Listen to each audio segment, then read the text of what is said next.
আজকে তো জামাই ষষ্ঠী, তো মেয়ের জামাই বাড়িতে নিমন্ত্রিত আজকে আসবে, সেই জন্য সকালবেলা উঠে সমস্ত কাজ সেরে পুজো দিয়ে নিয়েছি।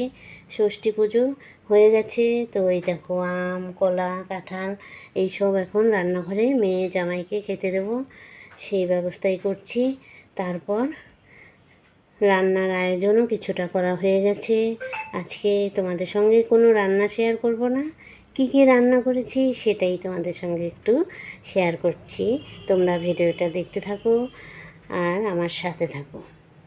তো বন্ধুরা দেখো, আমি আজকে সকাল থেকে নানান কাজে ব্যস্ত। তো নিজের হাতেই সব কিছু আয়োজন করেছি। এই দেখো এখানে মাংস রান্না হয়ে গেছে। আজকে পাঁঠার মাংস রান্না করেছি। এখানে রয়েছে কাতলা মাছের ঝোল, আর এখানে রয়েছে মুসুরির ডাল, আর এখানে রয়েছে বেগুন ভাজা, বটবটি ভাজা, বেগুন ভাজার সঙ্গে ঘি দেব, আর এখানে রয়েছে আমসত্ত্বর চাটনি, আর পাঁপড় ভাজা রয়েছে চাটনির সঙ্গে দেব। আজকে আমার অনেকটা বেলা হয়ে গেছে, সব কিছু রান্না একা হাতে করে নিলাম। তো সবার শেষে আছে দই মিষ্টি আর লেবু, শসা এইসব এখন আমি কেটে সব গুছিয়ে নেব।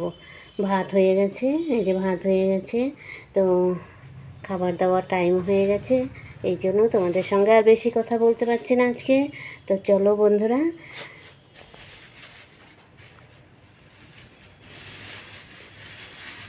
খাবারের শেষ পাতে একটু দই মিষ্টি থাকবে।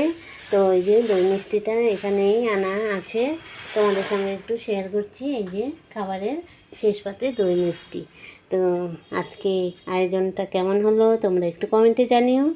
আর আজকে যেহেতু সবার বাড়িতে মেয়ের জামাই আসবে, সবারই আজকে কাজে ব্যস্ত। তো ভিডিওটা এখানেই রাখছি। তোমরা ভালো থেকো, সুস্থ থেকো, আর আমার সাথে থেকো। টাটা।